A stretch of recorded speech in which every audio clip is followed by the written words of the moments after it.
This is going to be one of those nice short lives that only takes about 17 minutes, which is the goal. If you prefer longer content where I answer all of the questions that come in, every Tuesday at 4 p.m. Pacific, I do a live stream that lasts a couple of hours. But I'm finding that a lot of people don't like to click on a video that's 2 hours long. So I'm making some of these shorter contents where I answer questions. So while I cover the topic of the question that I got before the video, feel free to put some questions in the chat and I will answer them while we're still live. To me, it's important to be able to do live streams and answer questions because a lot of investors get stuck in analysis paralysis, where you keep doing research but not taking action. So an investor who's always doing research isn't going to take action. We need to do enough research to have the information in our head so we can make decisions and actually take action. And that's, to me, why the live streams are important. When you ask a question live and I come up with the answer, it either does a couple of things. One, it points out that I'm not a tax pro, because almost anytime real estate tax questions come up, I say go to a CPA because that's what I do. So I don't retain that information in my head when I'm making decisions. If I ever go to sell, that might change. But so far, I've been a buy and hold with better luck than my divorces, planning on until death do us actually part. But when you ask questions, most of the time, I actually have the knowledge in top of mind awareness, because the questions you're thinking about are the ones that help us make decisions on whether we buy the property or we pass or we change our own strategy or we try for a different investment type. So the question I'm going to start with today, giving you time to get questions into the chat so that I can answer them before we run out of time today in this short live, comes from somebody who emailed me and asked. Feel free to email me. I will put my email in the comments below, just in case you don't want your name associated with your question in the chat. The person asked, and they have kind of a two-part question. Should I become a real estate agent so that I can A, see things on the MLS easier and faster, and B, save money at closing? So the question has two goals. They want to see things on the MLS easier and faster, and they want to save money at closing. So I have a couple of thoughts on should an investor be an agent. The first question is, are you looking for a job?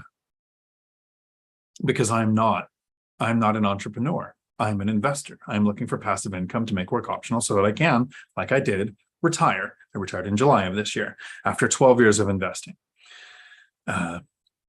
First 40 years of life, I never invested or actually understood money. I don't even think I ever actually had $1,000 in the bank. So I'll be making some videos soon on some mindsets that kept me poor. Things I was doing, it seemed on purpose, that kept me poor, that I've since fixed. But the reason I ask is if you're looking for a job is because this person brought it from the stance of to see the MLS easier and to save money at closing, which means they're probably going to be doing their own deals and not really being an agent working for other people. So I'm going to ask you this question. Would you want to work with a real estate agent who only ever had one customer? Okay, so do you want a job? If you do, sure. If you don't, I don't know that the benefits are enough because you're looking for easier access to the MLS. This is an easy one for me to answer. And if you've ever watched my content, you know what my answer is going to be. Searching on the MLS is nuanced. I've always had at least more than three, so 3 or more agents with auto searches set up. And in over 10 years of investing, only one time has those agents ever sent me the same deal within 24 hours. I take the same copy and paste cookie cutter email and I send it to an agent and I say, this is my footprint, the area I'm searching in. This is the asset type I'm looking for. Here are my things I don't want. There's 3 things listed that I don't want. And I set up the search. And then I get completely different responses. So even if I was an agent and had full access to the MLS and was searching, I would still have 3 agents with searches set up. And whoever sent me the deal is going to be the one who gets the work. So it might not even be me saving the money at closing. So that's the first one, to take out the 2 caveats the person was looking for. And should I get an agent, be an agent so that I can see the things on MLS easier and so that I can save money at closing. So let's talk about saving money at closing. Maybe if you're some kind of wholesaler or flipper doing 20, 30 deals a year, you're probably going to save a lot of money at closing. But if you're an investor and you're buying 1 or 2 properties a year, you're going to save 3% of your commit, 2.5% sometimes for the buyer's agent, depending on the structure of the listing agent. So up to 6% gets paid out to the agents, usually 3 or 2.5 to each side. So on $100,000 purchase, up to $3,000.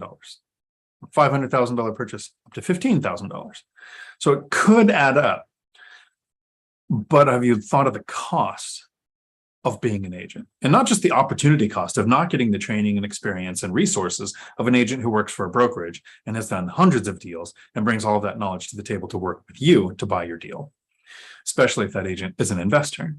But it's just you at the table making offers, not having negotiating experience from the agent. So the opportunity cost of not having that agent working with you, but the actual cost, you need to take a course, right? Or commit a lot of time studying to figure out how to pass the real estate exam, which every realtor I've ever talked to complains about having to know the square footage of an acre, but not actually knowing a lot of the laws when it comes to real estate. So you have to learn, so probably take a course or commit the time to studying to pass the test. You then have to take and pay for the test. So pay for a course, pay for the test.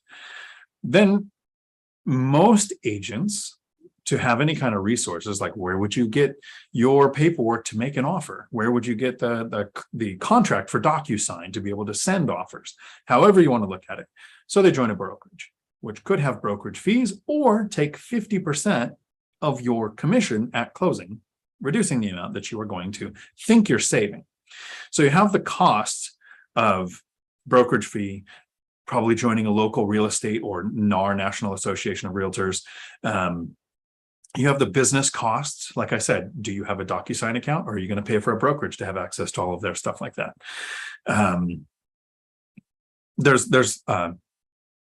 In order to maintain your real estate license, this is not something I hear talked about much, and I've only heard a couple of agents mention it.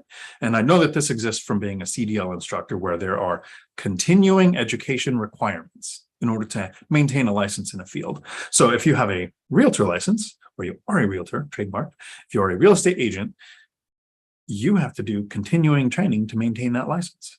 License renewal fees.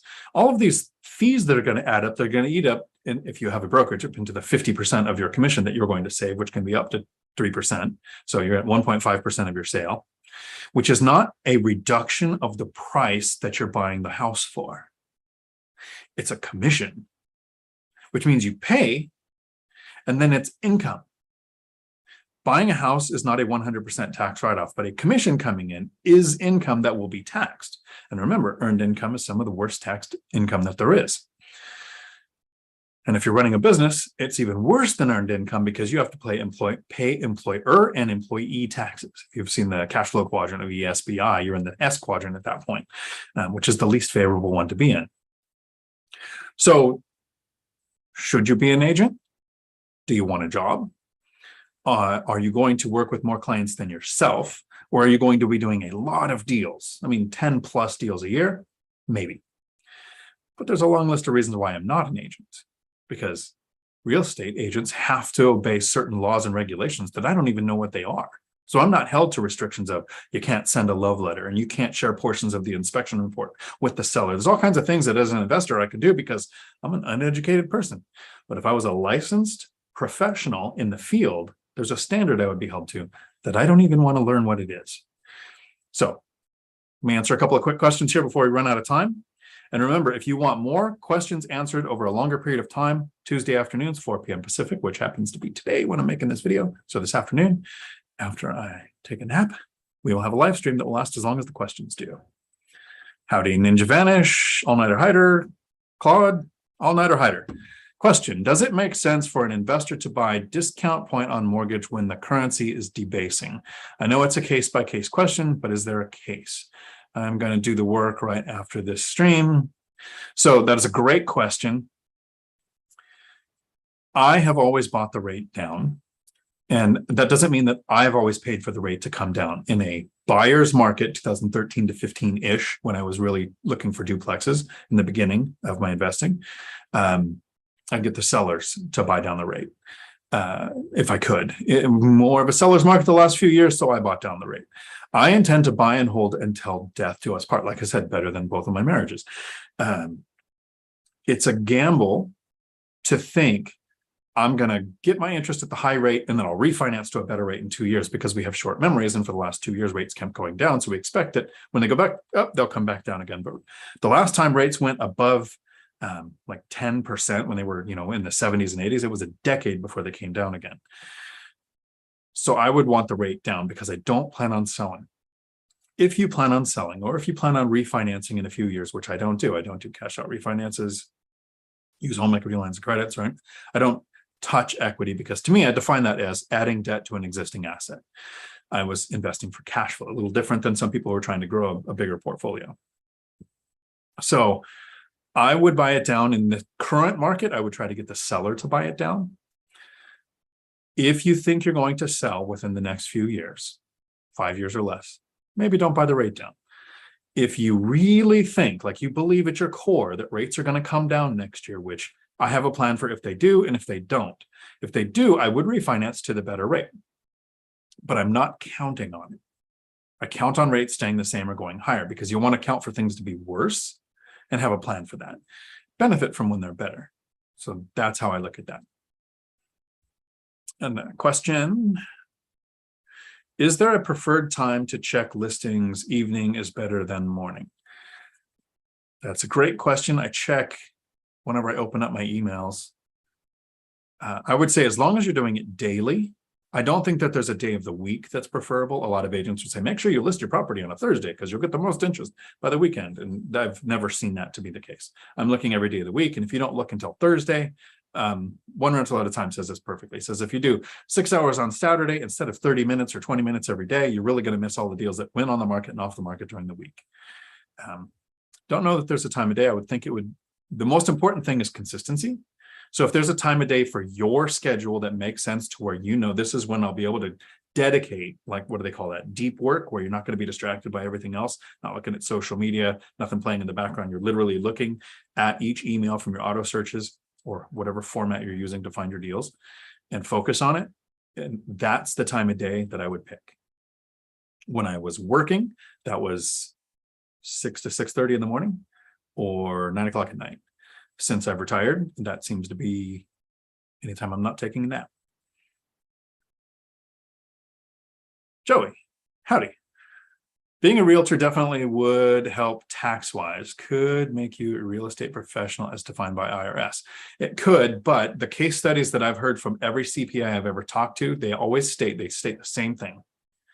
No one has ever won the case against the IRS if you have a W-2 job, no matter the amount of hours you work in the W-2 job, that you're a real estate professional. The CPAs have always said the two criteria of working 751 hours or more in real estate isn't that hard to hit, the first of the two.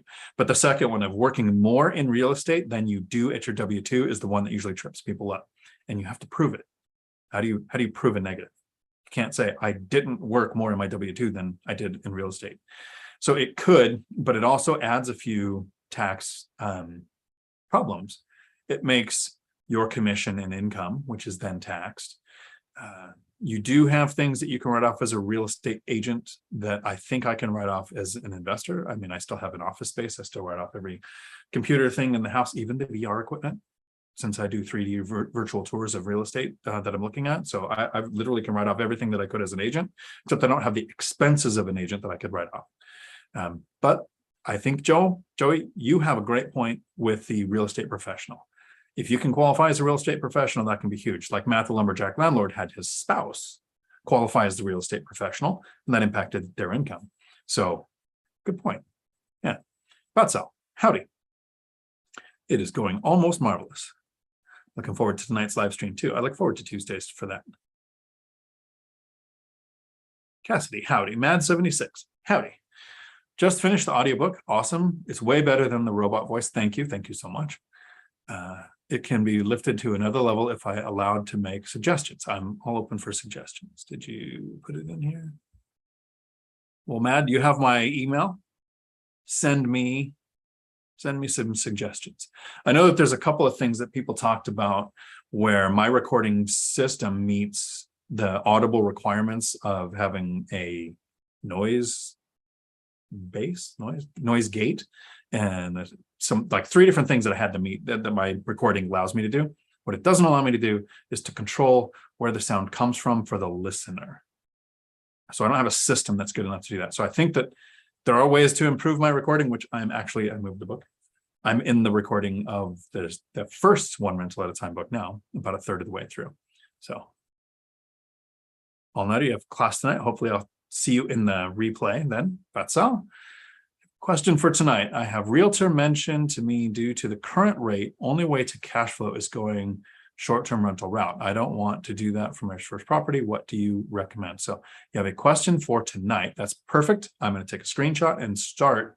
That'll be one of the opening questions for tonight. I appreciate that. Any of the ones I didn't get to today, I'll do that for. So we're up on our 17 minutes. There are some people who prefer the long content, 2-3 hours. They listen to it like a podcast while they're doing other stuff.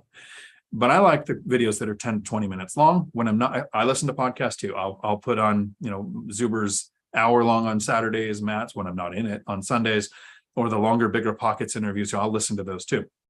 But I like the short videos too. So let me know if you prefer these or those, because I'm going to keep doing both, but I want to know which one I should do more of.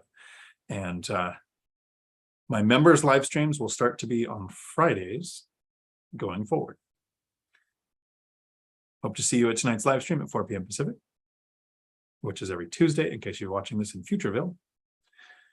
Until my next video, thanks for coming to my Dion Talk.